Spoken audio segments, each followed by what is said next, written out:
Bonjour et bienvenue dans la quotidienne de School TV, l'émission qui vous raconte l'éducation au quotidien. Au sommaire aujourd'hui, il est sans doute le pédopsychiatre le plus connu des Français. Marcel Ruffo publie chez First une impressionnante somme intitulée « Être parent pour les nuls ». Il est l'invité du Grand Oral. L'Anti-Sèche de Cécile Fournier. L'Anti-Sèche, vous le savez, c'est la façon dont l'actualité résonne dans les programmes Actu, Expo et programmes d'art. L'expo, elle se tient à la Fondation Louis Vuitton autour de l'œuvre de Marc Rothko. L'heure de la récré, toujours avec Cécile et ce clin d'œil aux fans de rugby qu'est Marcel Ruffo. Cécile va vous initier au baby rugby. Et puis enfin, comme chaque semaine, rendez-vous avec les années collège et Amélie Paris. Elle se passionne aujourd'hui pour un des accessoires stars de ses élèves, la casquette. La quotidienne de School TV, c'est maintenant. C'est parti, Grand Oral. 40 ans de pratique, plus de 40 000 consultations, essentiellement à Marseille, mais pas seulement. Et pourtant, le pédopsychiatre Marcel Ruffo a trouvé le temps, tout au long de sa carrière, de décrypter sa discipline pour le grand public, notamment à la télévision. Il récidive avec un nouvel opus. Et quel opus ?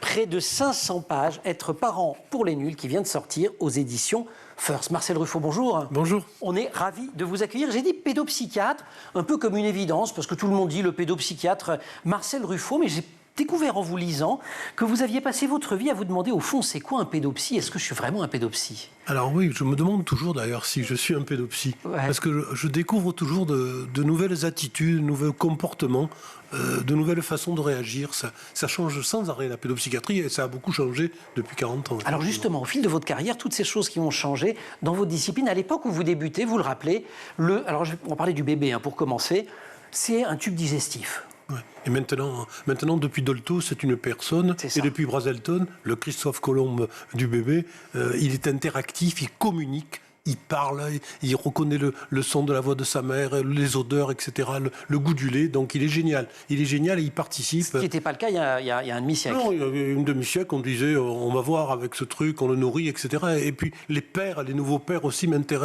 s'intéressent aux bébés tout petits, prennent leur congé paternité tout de suite. Tiens, je me suis trompé. Je croyais qu'ils le prendraient au 6e mois pour créer une séparation fusionnelle mère-bébé. Non. Ils le font tout de suite pour aider leurs femmes. Ils sont vraiment très bien, les nouveaux pères, mieux que nous. Vous parlez des nouveaux pères, j'allais presque dire les nouvelles mères aussi, au sens où l'interaction entre la mère et le bébé, elle était très peu étudiée, très peu considérée au tout début. C'est vrai. Et par exemple, je pense à un auteur fameux, Daniel Stern aussi, qui a tout de suite vu les vocalises, comment la maman, dès les premiers jours de la vie, s'adapte aux vocalises du bébé, aux petits cris qui poussent, et puis est en syntonie avec lui, et finalement s'accorde, accordage affectif. C'est très joli, do-mi-sol, et non pas do-mi-fa.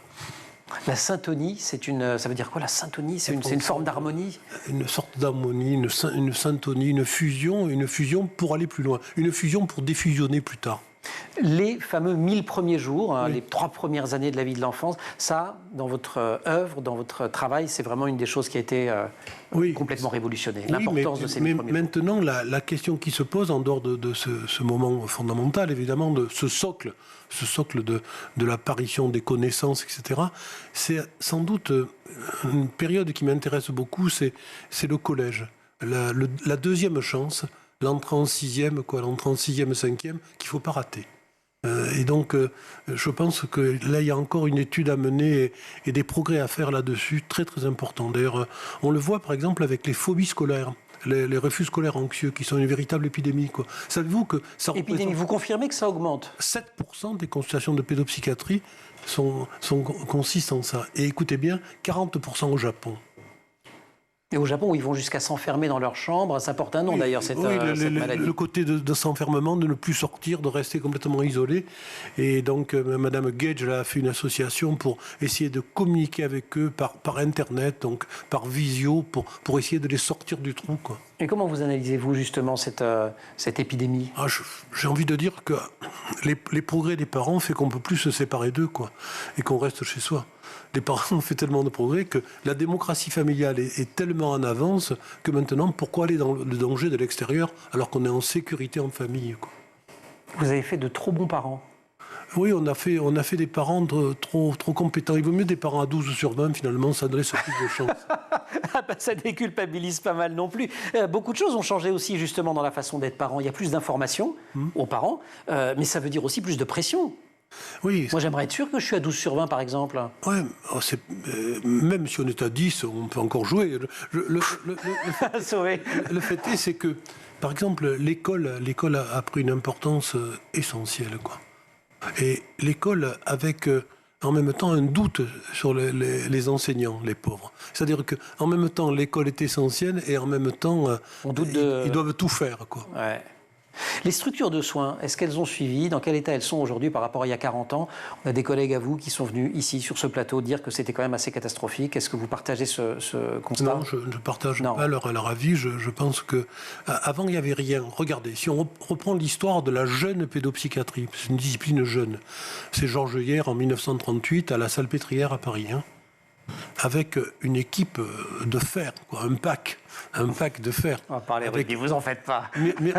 Myriam David, Jenny Aubry, etc., la carence affective. Et écoutez bien, à cette époque, à quoi s'intéressaient les pédopsychiatres? Ils s'intéressaient aux enfants malheureux sur le plan social, aux enfants abandonnés. Puis après, on a basculé vers l'autisme, vers le spectre autistique. Et maintenant, on revient un peu sur le social. Et je trouve que c'est intéressant aussi d'être plus complet et plus généraliste. Être parent pour les nuls, devenir parent et accompagner son enfant à chaque étape, c'est signé Marcel Ruffo, c'est chez First. Et on retrouve Marcel Ruffo juste après l'Anti-Sèche, Cécile Fournier. Cécile, bonjour. Bonjour. Jusqu'au 2 avril, la Fondation Louis Vuitton à Paris expose 115 œuvres de Mark Rothko, ce peintre expressionniste américain disparu il y a de cela 53 ans. Il est connu notamment pour ses peintures très lumineuses, ses blocs de couleurs. Et très couleur, oui, effectivement. Il a été célébré par les critiques américains comme étant, je cite, le pionnier du mouvement des champs de couleurs. Mais pour Mark Rothko, la couleur était un moyen d'attirer le spectateur et de provoquer chez lui une émotion. À ce sujet, il disait d'ailleurs, si vous êtes juste touché par les relations entre les couleurs, vous avez manqué le principal. Les couleurs et ses formes, plutôt rectangulaires, en tout cas à partir d'un certain moment de sa carrière. Tout à fait. Ça commence en 1946. Rothko va vers l'abstraction. Et là, ses toiles se composent de rectangles superposés de couleurs chaudes, avec beaucoup de lumière. Puis vers le milieu des années 50, il se limite à 2 ou 3 formes dont les bords vibrent et touchent les limites de la toile. Et de ces œuvres-là, Rothko dira « J'ai emprisonné la violence absolue dans chaque centimètre carré de leur surface. » J'ai emprisonné la violence parce que lui-même était parcouru par des sentiments assez sombres. Oui, c'est quelqu'un qui a vécu pas mal de traumatismes. D'abord, la mort de son père. En 1913, il quitte avec sa mère et sa sœur son pays natal, la Lettonie, alors l'Empire russe, pour rejoindre son père et son frère qui sont installés à Portland aux États-Unis depuis alors 2 ans. Et quand Marcus, parce que c'est son vrai prénom. C'est son vrai nom, hein, c'est pas Marc. Ouais. Marcus, il va se débaptiser Mark Rothko en 1940.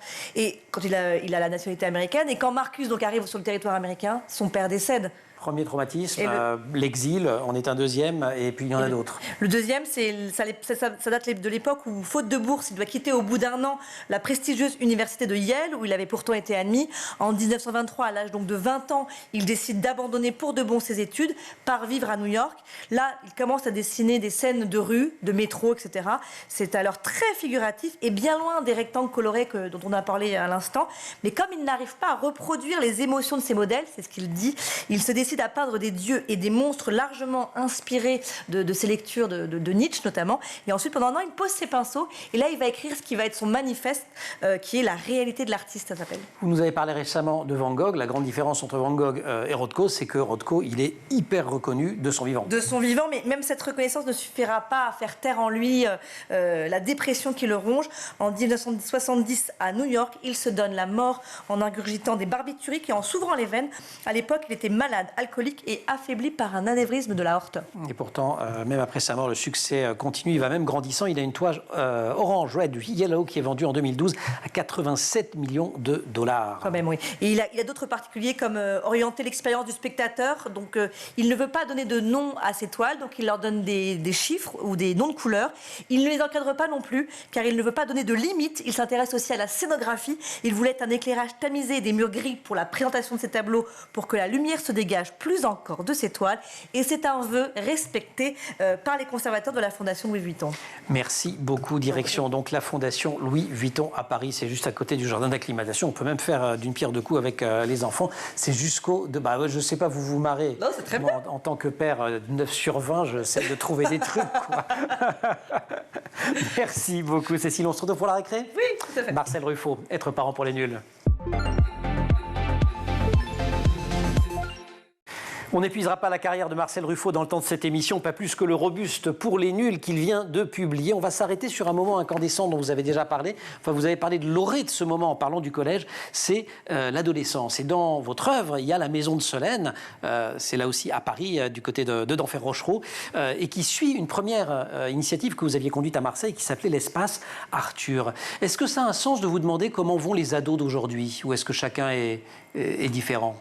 Alors, je crois que la majorité vont bien, ouais. Mais 15% ne vont pas bien, quoi. Et ça représente 600 000 Français, quoi, de cet âge. Donc c'est un problème de santé publique, quoi. Et c'est vrai que quand mes collègues disent qu'on manque un peu de structure, c'est vrai aussi.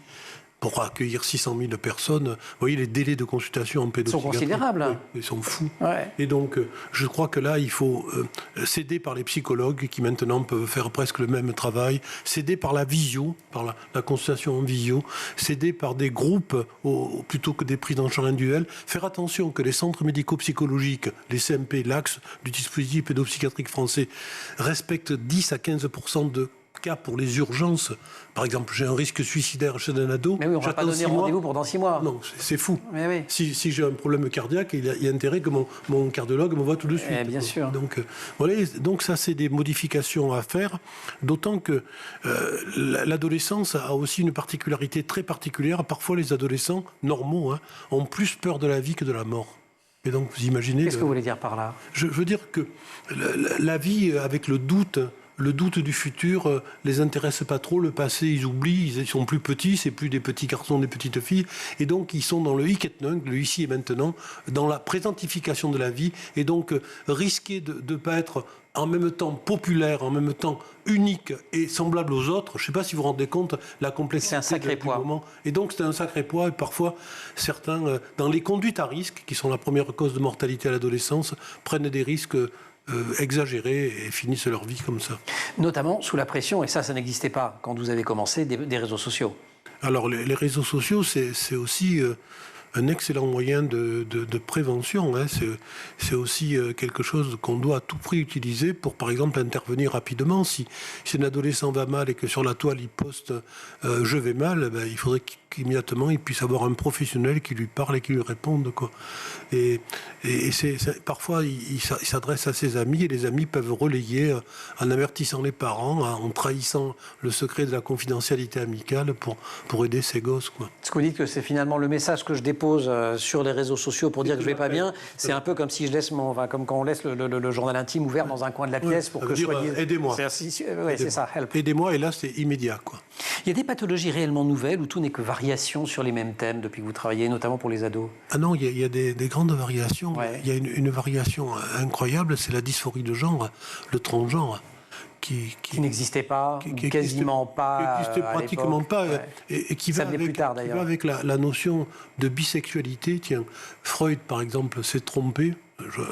Je le dis avec modestie, Freud s'est trompé en disant c'est une perversité. Non, à 40% des ados qui se disent bisexuels, on ne peut plus être pervers à 40%. C'est une quasi-norme. Ouais, c'est pratiquement normal et en plus la tolérance des ados sur l'homosexualité est aussi grandissante. Sur les couples homoparentaux de garçons et de filles, et il y a quand même de gros progrès là-dessus. Donc, en même temps, ils courent des risques et en même temps, ils font des progrès sociétaux importants. Donc les écrans, de toute façon, vous dites, l'écran, je vous cite, fait partie du quotidien de l'enfant, comme le sein et le biberon. Oui, parce que, par exemple, moi, dans l'unité que j'anime maintenant, au passage, à Marseille, je ne peux pas supprimer les écrans. Je ne peux pas supprimer un portable pour hospitaliser un adolescent, il ne viendra pas, donc on leur laisse. On leur laisse et donc ils filment tous les sévices qu'on leur fait subir. Donc ils filment une interrogation d'une soignante, par exemple, qui a fouillé sa chambre pour voir s'il n'a pas un cutter pour se scarifier. Tiens, une autre nouveauté, les scarifications.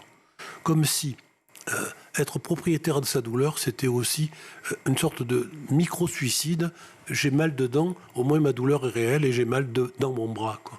Et ça, vous le constatiez beaucoup moins? Non, avant, il y avait quelques petits malins qui se brûlaient avec la cigarette à l'endroit où ils avaient un cale pour plus se faire mal, mais ils se faisaient pas mal. Et là, maintenant, ils se font mal. Ils se font vraiment mal. Il aime raconter qu'il a fait médecine parce qu'il n'a pas pu confirmer une inscription ailleurs. Il était en train de faire du bateau avec le mythique chef d'orchestre Herbert von Karajan. Vous l'aviez déjà raconté, cette anecdote. Je l'ai retrouvée dans votre bouquin « Être parent pour les nuls ». Parce que c'est quand je dis que c'est une somme, c'est une somme. Il y a plein de choses. Il y a des conseils de films, il y a des conseils de lecture, il y a des souvenirs. Il y a un passionnant échange à la fin avec un de vos maîtres. Des pages et des pages avec Michel Soulet. Donc c'est tout. Hein. C'est un essai. Il y a de la philo. Il y a évidemment de la psychiatrie, il y a des conseils hyper pratiques, c'est chez First et on retrouve Marcel Ruffo juste après la récré.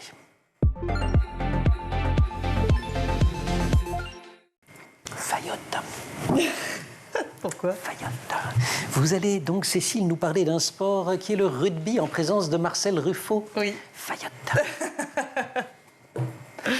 Vous avez passé votre enfance à côté du Stade Mayol, c'est ça? Oui, bien sûr, Toulonnais. Oui. Voilà, temple du rugby à Toulonnais. Vous avez même écrit en 2019 Passeur de rugby. Oui. Conversation avec le philosophe Christophe Schaeffer, édité chez Anne Carrière Édition. Et alors vous avez dit, on va s'intéresser au rugby chez les tout petits. Ben oui, pourquoi pas. Alors Marcel, vous êtes supporter, mais est-ce que vous avez pratiqué le rugby? Oui, on m'appelait Épuisette, j'étais nul. Ah. Je ratais tous les ballons.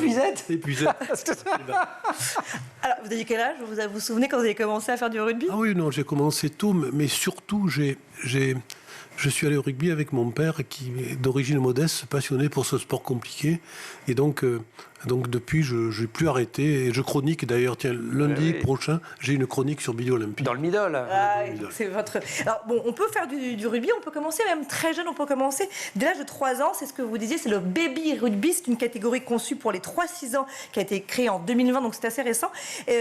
Attention, il n'y a pas de plaquage, il n'y a pas de cassage de mâchoire. Ce rugby se pratique sous forme de jeu. Vous avez par exemple le jeu des écureuils en cage, le principe, courir avec un ballon et au coup de sifflet, aller rapidement à un point qui aura été préalablement indiqué, comme étant la cage, ou encore les tortues, où 2 par 2, les enfants vont essayer de se pousser, de se déséquilibrer.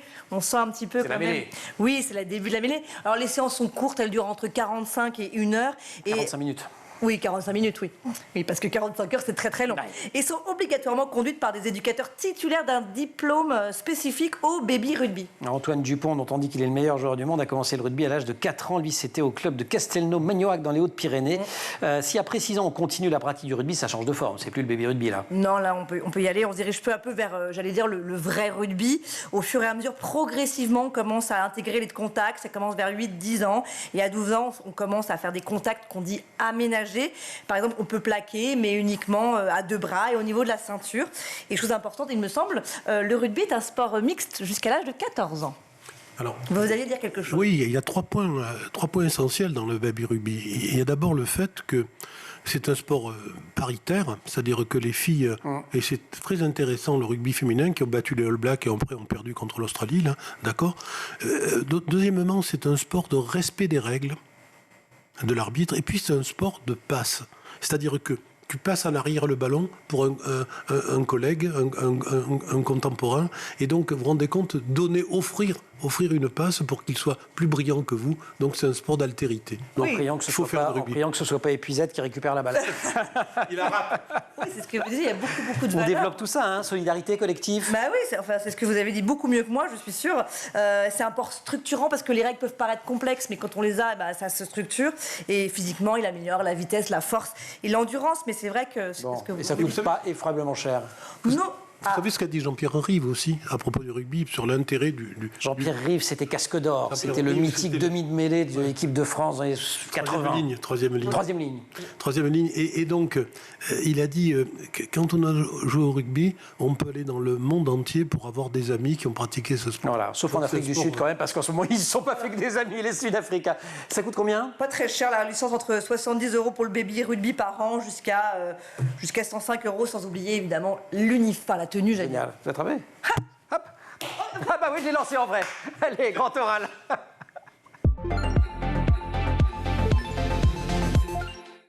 Et 2 épuisettes quand même dans la pièce. Pardon Cécile. Je suis désolé, non, j'ai perdu mon stylo. De l'attente d'un enfant au premier pas dans la vie adulte, être parent pour les nuls tient à la fois de la fresque, du grand récit, de l'essai, de l'ouvrage pratique. On en parle avec son auteur Marcel Ruffo. Dans un entretien au Monde récemment, Marcel Ruffo, vous avez dit « Je n'ai pas quitté l'enfance ». Ouais, Qu'est-ce que vous voulez dire par là? Bon, je crois que j'ai une névrose infantile active, quoi. Quand j'étais enfant, j'avais des sortes de peurs, des sortes de rituels. J'aurais dû voir un pédopsie, mais à l'époque, c'était un peu plus compliqué. Ouais. Et je me suis vraiment intéressé à ces pensées, à cette sorte de parasitage, quoi, de l'enfance pour essayer de comprendre les enfants qui sont certainement parfois gênés par tout ça. Moi, ça a été au contraire une réflexion permanente, quoi, qui continue d'ailleurs que dans le bouquin aussi, à un moment donné, je sors sans consultation pour voir un peu les 100 dernières, quoi. Donc, et là encore, je trouve que c'est vraiment très difficile quand on a en face de soi un enfant qui te ressemble, quoi. Quand la conscience, qu'interroge la conscience, c'est toi, quoi. Donc, c'est toute une question de distance, comme un bandoléon, comme cet instrument de musique pour se rapprocher, s'écarter, revenir. Non, c'est un métier génial. Vous aimez dire on devrait interdire la psychiatrie aux pessimistes. Mais au fond, ça vaut pour toutes celles et tous ceux qui s'occupent d'enfants. Parce que quand on est parent, quand on est enseignant, quand on est personnel d'éducation, il vaut mieux une petite dose d'optimisme quand même. Ouais, mais, enfin, une grosse même. Oui, mais il y a quelques pessimistes dans nos métiers aussi. C'est vrai. Il y a des gens qui peut-être sur des souffrances rencontrées n'arrivent pas à aider la souffrance plutôt qu'à rentrer dans la souffrance. En fait, parfois, il y a une trop grande fusion avec la souffrance. Je pense, par exemple, j'ai beaucoup appris des parents d'enfants en situation de handicap. Et j'ai surtout appris qu'il ne fallait pas que je souffre à leur place, quoi. Mais au contraire, que je les accompagne vers une acceptation. Et Charles Gardou, quand il écrit « Il n'y a pas de vie minuscule », résume mieux que moi le propos, quoi. Ouais, Charles Gardou qui a publié des bouquins absolument passionnants et qui a alerté beaucoup en France sur la situation et les défauts de la scolarisation des enfants en situation de handicap. Ça fait 40 ans lui aussi qu'il se bagarre dans ce sens-là. Est-ce qu'il faut tout leur dire aux enfants d'ailleurs et tout leur dire de leur histoire? C'est un petit peu la mode et vous, je sais que vous n'êtes pas d'accord. Il faut mentir. Ouais. Il faut mentir. Mais alors pourquoi? Parce que j'ai vu que vous disiez ça. Parce que je sais pas, je vous raconte la névrose infantile active. Quand j'étais petit, j'allais souvent chez ma grand-mère qui habitait au-dessus. Et je mangeais des cerises à l'eau de vie. Je me saoulais, quoi. Je me saulais très tôt. Il ne faut pas s'étonner si vous attrapiez pas la balle après, entre nous. et je ratais la balle parce que j'étais saoul. Et après, il y avait aussi vraiment de la confiture de figues incroyable, quoi. Incroyable qu'elle faisait cuire, etc. Et moi, j'en mangeais, quoi. Et puis elle arrivait, donc je cachais. Puis elle faisait « Oh c'est drôle, la petite souris a dû manger la confiture de figues. » Alors je dis, elle est complètement gaga. Et alors je faisais, oui, je l'ai vu. J'ai vu la souris, donc... Oui, mais là, c'est vous qui mentiez à une adulte. Oui. Ce que vous dites, c'est qu'on peut mentir aux enfants. Elle mentait aussi, parce qu'il n'y avait pas de souris, que ça veut dire... Ah oui, non, mais ça, c'est un mensonge bénin. Vous conseillez plein de livres, plein de films, vous donnez plein de références dans le bouquin. S'il fallait en retenir quelques-uns du côté des références, et notamment en lien avec l'éducation, vous parlez beaucoup de Korczak. Oui, ah bah oui.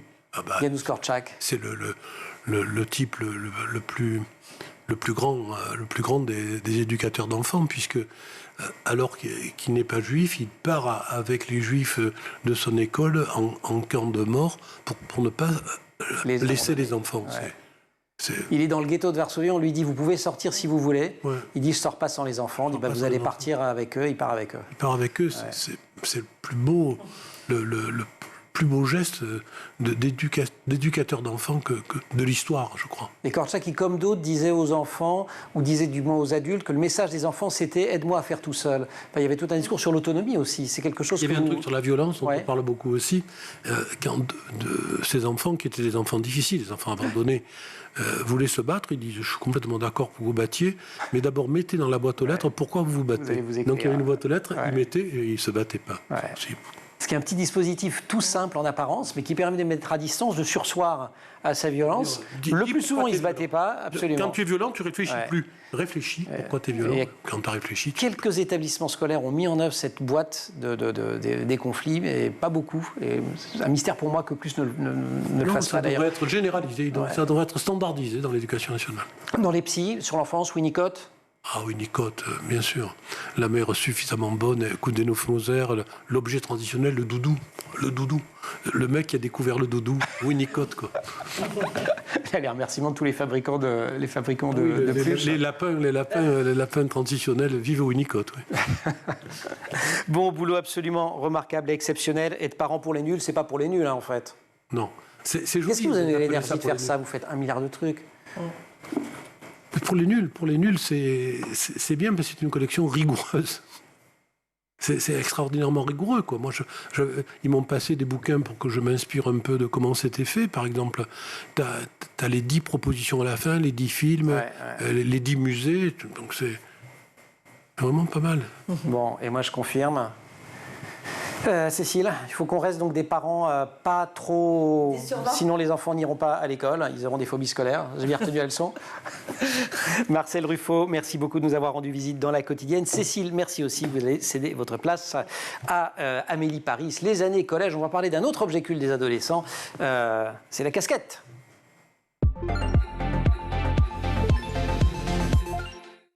Les années collège, c'est notre rendez-vous avec Amélie Paris. Amélie, bonjour. Bonjour. Professeur documentaliste au collège Maurice Utrio, point d'observation pour la passionnée de mode que vous êtes, extraordinaire sur les accessoires de mode que les élèves adorent et que les CPE aiment moins, ou les chefs d'établissement, la casquette aujourd'hui. Oui. Alors je voulais commencer aujourd'hui avec cette définition de l'Académie française en 1835.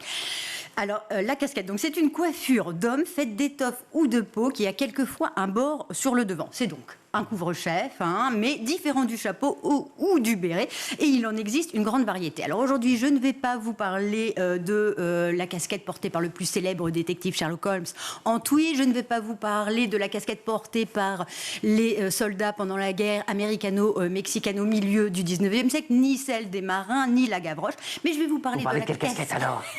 Celle qui a une grande visière sur le devant, un peu à l'américaine. Que les joueurs de baseball adorent, les rappeurs aussi, qui vient, comme vous l'avez dit, des États-Unis. Alors racontez-nous quand est-ce qu'elle arrive. Eh bien, elle est née au début du XXe siècle. Elle est popularisée par celui qu'on appelait le Bambino, George Ruth, dit Babe Ruth, le plus grand joueur de baseball de tous les temps, qui la porte au départ pour protéger ses yeux du soleil. Alors, au début des années 30, il fait partie de l'équipe des Yankees. Il est au sommet de sa gloire et il ne se déplace jamais sans sa casquette snapback. Snapback. Eh bien, mais oui, vous savez ce que c'est. C'est la casquette, vous savez, qui est réglable à l'arrière avec une petite languette. Ah, mais bien sûr. Voilà. Donc, en 1959, cette casquette devient le couvre-chef officiel de la Ligue de baseball et elle devient aussi la casquette d'autres sports comme le basket. Donc, chaque équipe a une casquette à sa couleur. Joueurs et supporters ne la quittent plus et elle devient un incontournable du monde du sport. Il y a quand même d'autres casquettes toujours popularisées par les États-Unis, celle des chauffeurs de camions, les truckers. Oui, exactement. La casquette trucker, donc qui se reconnaît avec son filet à l'arrière, notamment pour faire respirer les cheveux. Mais oui. Alors là, on est toujours aux États-Unis, mais on est dans les années 70. Et cette casquette va être distribuée gratuitement sur les aires d'autoroute et dans les centres commerciaux par de grandes compagnies qui voulaient justement conquérir de nouveaux clients. Et donc, ce fut le cas des ouvriers, des agriculteurs et également des camionneurs, d'où son nom. Années 80-90, un autre univers s'empare de la casquette. Oui, là, c'est le hip-hop qui explose et la snapback qui fait irruption dans le milieu du rap, notamment sur Chuck D, le leader du groupe Public Enemy, parce que les musiciens, ils aiment aussi le sport, ils aiment leur quartier, ils aiment leur ville. Alors aujourd'hui, hommes, femmes, jeunes et moins jeunes portent tous la casquette. Et la star internationale Rihanna est même devenue une ambassadrice de son port sur le tapis rouge. Voilà, résultat, elle fait tourner la tête des ados, notamment à Maurice Utrillo. Oui, des ados. Et comme vous disiez, Emmanuel en introduction, du CPE qui passe son temps à dire la casquette quand ce n'est pas la capuche, à chaque fois qu'un élève rentre dans le collège, parce qu'effectivement, ils ont beaucoup de mal à se séparer d'elle. Alors, ils l'aiment à l'endroit, à l'envers, parfois juste posé sous un bandana, avec un casque sous le casque de musique, parfois carrément sous la capuche pour créer un vrai cocon. Qu'est-ce qu'ils en disent, les élèves? Vous connaissez, vous leur avez demandé? Ben oui, Mohamed m'a dit qu'il se trouvait très beau avec sa casquette. Zachary l'adore parce qu'elle lui permet de cacher ses cheveux quand il a la flemme de se coiffer. Oui, ça arrive souvent, la flemme chez les ados. Donc en fait, que ce soit pour des raisons esthétiques, pratiques ou sociologiques, elle est peut-être, comme le sweat à capuche, d'ailleurs, cette carapace provisoire que les ados ont besoin de se créer pour se défendre pendant l'adolescence. Vous savez, cette période de transformation, d'émancipation qui n'est pas toujours facile à vivre. Je ne vois absolument pas de quoi vous voulez parler, mais on peut quand même se rapporter notamment aux travaux de Françoise Dolto, Adolescence sous le complexe du homard. Merci beaucoup, chère Amélie. Merci à toutes et à tous. Merci à l'équipe de l'émission Maquillage Eva Troller. Marine Plantec pour la préparation de l'émission, assistée en régie par Emma Frari. Thibaut Goury-Lafont au son, Xavier Sanchez à la réalisation. Vous restez sur School TV, vous nous retrouvez nous en permanence sur Internet et sur les réseaux sociaux.